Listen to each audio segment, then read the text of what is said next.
I've got a story to tell.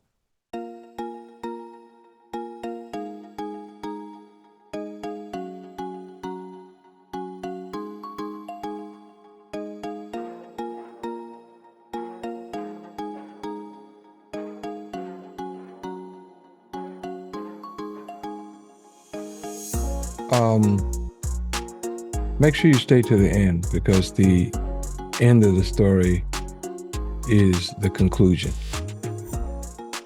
And don't forget to like, comment, subscribe if that's your thing on AIADZ TV. I want to tell you guys a story. Started a long, long time ago, about 3,000 years ago. I had graduated from high school, and then I decided to go to the University of Memphis, which at the time was called Memphis State University. I was going to major in art because you remember, some of you guys might remember those little things that used to be in the magazines and stuff like that about, can you draw this picture? It would be a bear or a pirate or something, right? And I did that and I turned it in. And ironically, it was a place here in Minneapolis. I don't even know if it really existed, but my folks said, no, you're not. They accepted me. They said, no, you're not going to Minneapolis to go to the Minneapolis Art School. So I didn't get to do that when I was a kid. So when it was time to go to college, in my home, you didn't have an option. You were going to college, or you were going to go to work, or you were going to join the military. You had to do one of the three, but you weren't going to stay at home. Because in my household, you didn't get to stay at home indefinitely. But anyway, I can discuss that at some other time. But I went to the University of Memphis, Memphis State University, for one semester. And I got really good at shooting pool, got really good at cutting class, and got really good at faking my way through a class. But when it came time to take tests, so long story short, I dropped out of the University of Memphis and joined the Navy. And they had a delayed entry program where you had like 90 days before you had to ship, right? And I really didn't want to be in the military. I just felt like I didn't want to be in college, at least not that one. So, long story short, I deferred my enlistment and went to the University of Arkansas at Pine Bluff. Part of my reasoning for wanting to do that was my uncle, Shirley Green Jr., was a dentist. And he knew that his son was probably not going to go to dental school.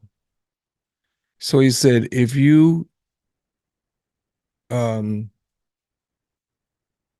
promise me that you'll go to dental school and get a degree and all of that, I'll pay for your college. And that's exactly what he did. He literally paid for my college. Now, I don't know how my mom and dad, I'm sure my mom was fine, but I never asked my father that question. What was it like to have your wife's brother pay for my college education? I never asked him that because, we as men, sometimes our ego and our thing gets in the way.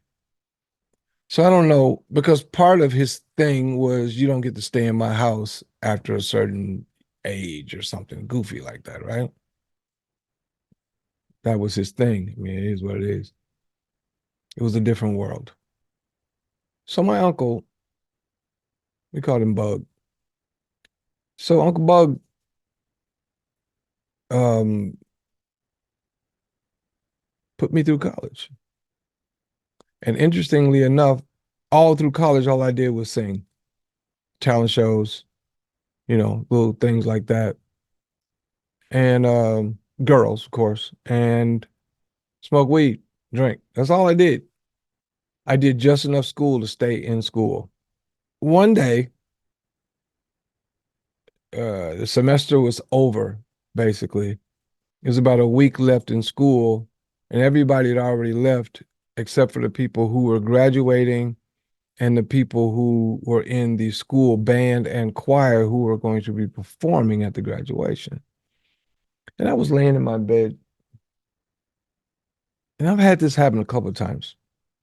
I was lying in my bed, half asleep, half awake, wondering, what am I going to do? I've been in this school 4 years solid, and there is no way in hell I'm graduating this year. So I got to come back to the school. All my buddies that I came here with, they all gone, right? I'm gonna be here with a bunch of rookies. Right? I don't want to be that dude, right? So out of nowhere, phone rings, and I get a call from a guy named Angelo Earl. And it wasn't from Angelo, it was through Angelo, but it was from Angelo, but it was through my high school friend, Selton Cole Jr., who now plays bass with the Temptations. He's a professional bassist. He's been playing bass since junior high, right? So he says, "Hey man, what are you doing?" I said, "Oh, yeah, school, right?"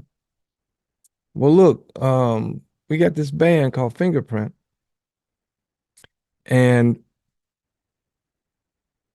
we're looking for a singer because our lead singer quit, and we got a couple of gigs this weekend. I wondered if you could come and do them. So I don't know the song. Yeah, you know him, you'll be fine, right? So I say, okay, sure. So I go to Memphis, and actually Eric Gales, the guitar player, the exceptional guitar player, his brother, his big brother, Eugene Gales, I'm getting there, guys. Just stick around, okay? Eugene Gales recommended me for this band because the first time I ever sang live in public other than church was with a little band that we had, me, Eugene, Selton, and Hubert H. Bomb Crawford on drums. And just so you know, guys, all of these guys have gone on to do big things. But anyway, so fast forward. I'm in Fingerprint. Fingerprint breaks up. I move to Austin, Texas. I create a band. I help create a band called The Business. I'm fronting the band. The Business turned into what you now know as funk in Austin, Texas. Anytime you hear anybody talk about funk music in Austin, Texas, ask them where it came from and how it got to be where it is today. And in that band, several guys went on to do big things. My long lifetime friend and brother, Morris Hayes, one of the first bands he was ever in was my band. And he came with me, not came with me, but I asked him to come with me to Minneapolis when I joined Maserati. But long story short, let me get back to me deciding I was going to do these gigs with these guys. So I did them, and then I dropped out of school. So of course, the first person I had to tell that to was my uncle. I'm dropping out. And why you doing that? I'm joining a band. Okay. Okay. This better be good if you're gonna throw away 4 years of my money. Basically, right? And you're breaking your decision that you're gonna go to dental school, right? But then when I told my folks, oh God, it was horrible. It was horrible, right? So, and my dad being a Baptist minister, they assumed that if I'm gonna be doing music, if it ain't gospel, it's devil. Long story longer. I told Dr. Green, my uncle, I said, Doc, look, come see my band. If you think we suck, I'll quit the band, go back to school. But if you see something there, just give me your blessing. Because he paid for it, right? So he comes see my band, and he has a meeting with my whole band. I say, look, you guys got something, but what you don't have is money. So I'll help you guys. I've got a house. Now, this is my uncle. He says, I've got a house in North Memphis where everybody who ain't got nowhere to stay, you can stay there, you can rehearse there. He basically gave us a house that he could have been renting. And because he didn't rent it to us for nothing, because of me. He paid for our van. He bought us a van. He paid for all our new equipment. He paid for our showcase. He paid for our trip to Memphis, from Memphis to LA, where we drove to LA with no appointments and knocked on the doors at Motown. Just knocked on the door, right? So, and in that, I got to meet some people at Motown and wrote some songs and blah, blah, because I've always been a songwriter. So, fast forward, I've done everything. I've been around the world 2 times. I've toured with, shot basketball with, ate pancakes with, and chased girls with Prince. I was in the band Maserati. I mean, we had a record out. I had a couple songs on it, but that I didn't write, but I sung. But I got to go out to LA and record with Michael Cimbello, Bernadette Cooper. I got to do all this stuff, right? And I got to tour with Jimmy Vaughn. I wrote songs with Jimmy Vaughn. I won a Grammy with Jimmy Vaughn. I have a song. I've I've had probably 20 songs on television, commercials, all kind of stuff. And right now, as of March 19th, 2024, if you go on Google or to the actual network that is on, Paramount Plus, and look up Becoming King. It's the documentary of the brother who played Dr. Martin Luther King in the movie Selma. I've got a song on there. I'm singing it on the final credits of the song. It's literally the whole song. So I've done virtually everything I want to do in the music game. Virtually.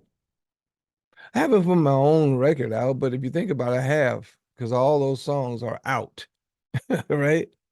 And I make money on them. But the only thing I have not done in the music industry is give my uncle his props. So this is my live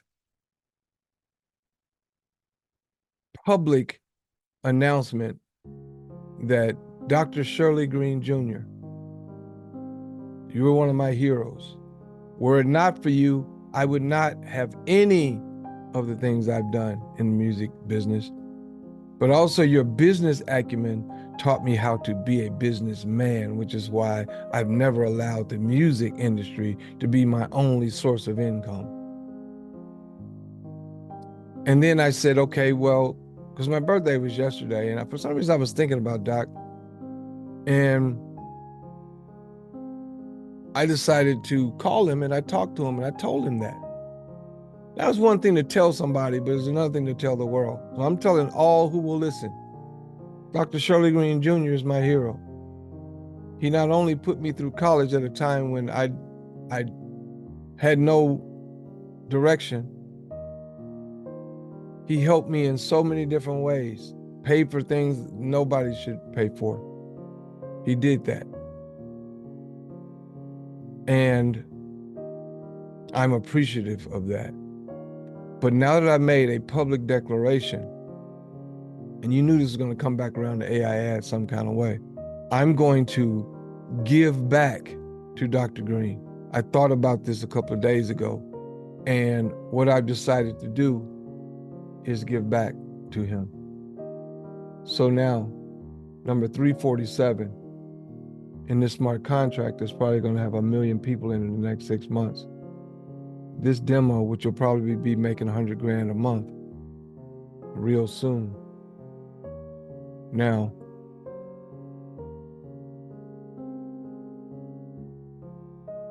is his.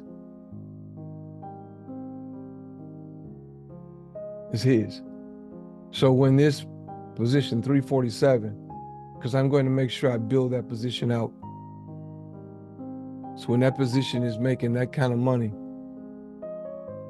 he'll be the one, the beneficiary of it for as long as he lives. All I ask of the universe is keep him around and keep him viable so he can know exactly what I've done. With that, it's your boy G. My story's done. Talk to you soon. As always, imparting. Peace.